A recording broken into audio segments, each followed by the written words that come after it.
Hi there, Alison here with another Cab Franc du jour. Today we're in Saumur-Champigny and we're looking at the Domaine des Roches Neuves 2017 Clos de l'Echelier, Saumur-Champigny. Thierry Germain of Domaine des Roches Neuves is among the upper echelon of vignerons, not only in Saumur-Champigny and the Loire Valley, but really in all of France. Employing biodynamic principles in his vineyards as well as the cellar, Thierry's understanding of the relationship between his Cabernet Franc vines and the soils in which they are grown is profound. As demonstrated through his 5 cuvées parcellaires, of which today's wine is one of them, this intimate connection Thierry has with his vines and their soils translates into wines that have remarkable clarity, energy, and balance.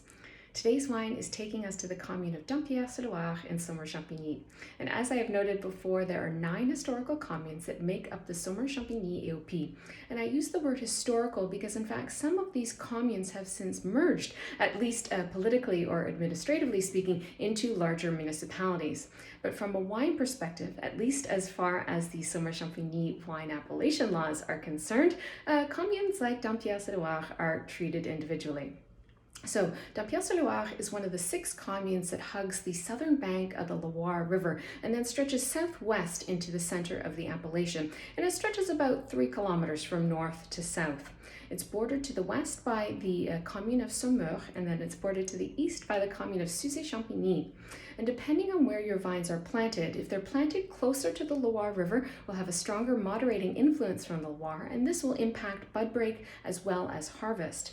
But it's important to remember that the textures of the topsoils will also impact bud break and harvest, with sand being a warmer soil and clay being a cooler soil because of its ability to retain moisture. Now, the topography of Dampierre-sur-Loire is actually quite varied, and the nature of the topography has actually exposed different soils at different elevations.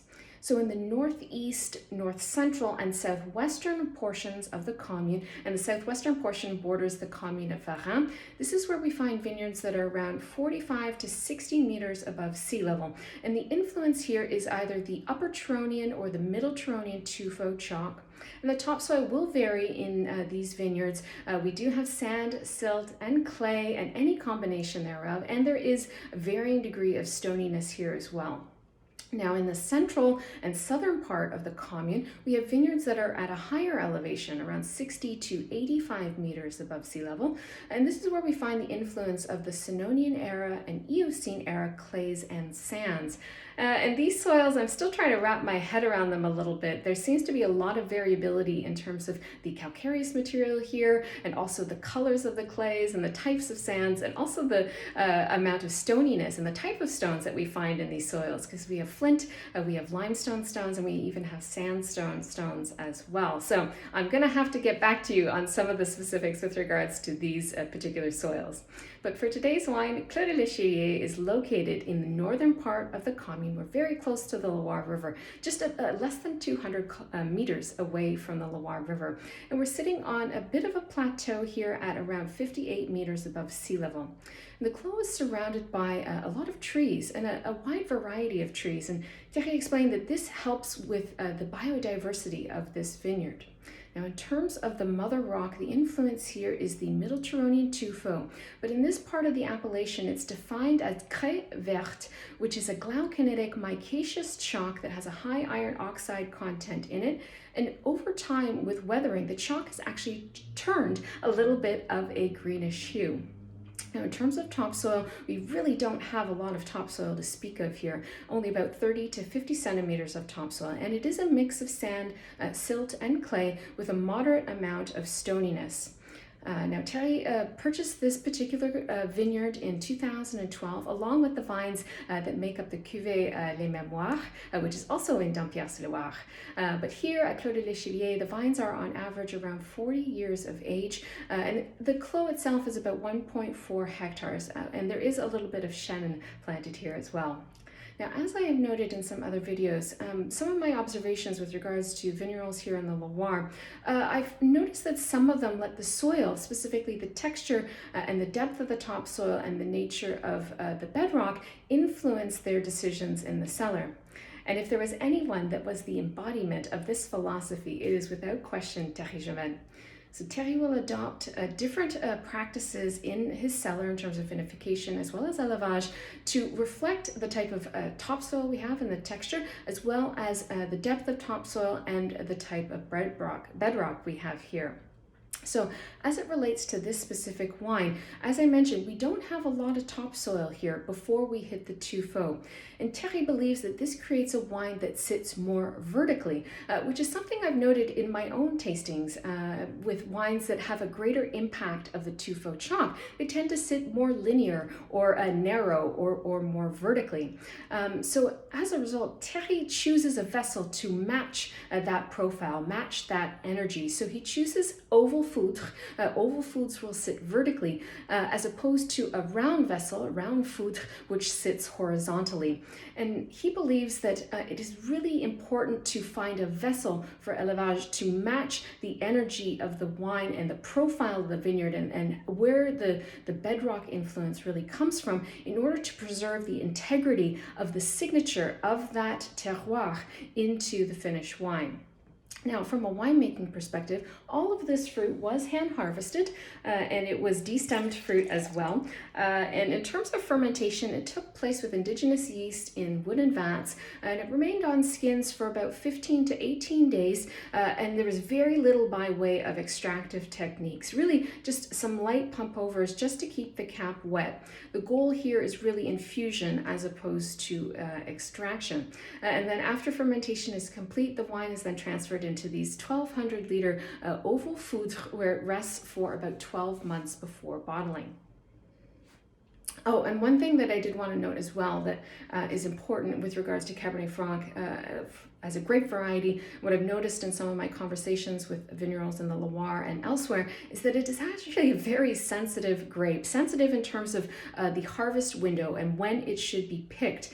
For Cabernet Franc to achieve that optimal balance between sugar ripeness as well as phenolic ripeness, that window is pretty narrow and it takes a lot of experience and understanding of your vineyards in terms of to know when to pick your Cabernet Franc grapes to get that optimal balance. And Thierry believes that if you miss that window, you really sacrifice getting the terroir in the finished wine. So let's dive in.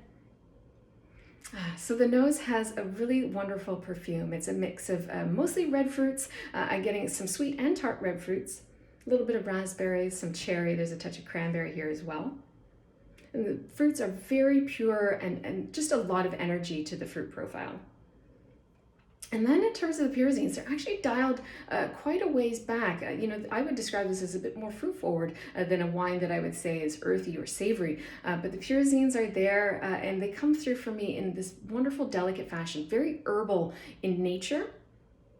And they kind of show for me as almost like delicate herbs, like a lemon thyme, for example, maybe even a little bit of chervil. And there is a wonderful floral undertone to this wine, and it's a mix of flowers. It's purple flowers, there's a bit of pink flowers, and a bit of white flowers here too.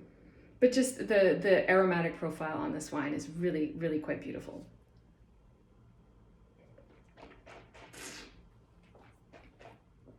On the palate, the same fruits come through really nicely, and the fruits actually a little bit more tart on the palate, getting a little bit more cranberry, a bit of red currant. There's a touch of lingonberry here as well. And the pyrazines come through as they did on the nose. I just love that slight herbal chervil thing that's going on the palate. It's really quite lovely. And there is a nice delicate spice profile to this wine. A bit of pink peppercorn, a touch of allspice as well, I think. Now, in terms of the structure of this wine, the acid really leads here. The acid is really racy, very lively. And like I said, it does kind of lead, and then the fruits follow, and then we have the tannins. And the tannins are, they're very, very fine, and they have a remarkable silky, satiny texture in the mouth. But they do have a little bit of grip on the finish. And the combination of the grip, the tannin on the finish, and the raciness and the energetic acidity that this wine has does in fact create a wine that does sit more vertically, more linear on the palate. And that makes sense based on what we understand of this vineyard with so little topsoil here. The wine does have a leanness to it, a taut, nervy character, but it doesn't lack in the middle palate. There is a sweeter fruit core and a good density to the middle palate.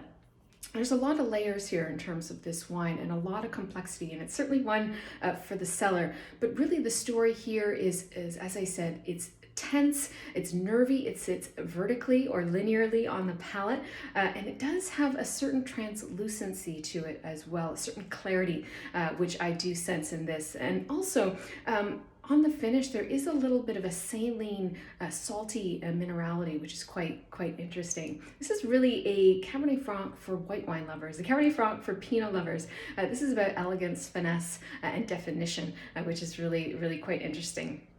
If you've had any of Thierry's cuvées parcellaires, let me know what you had, what you thought of it in the comments below. And of course, as always, I will be back again soon with another wine. Cheers.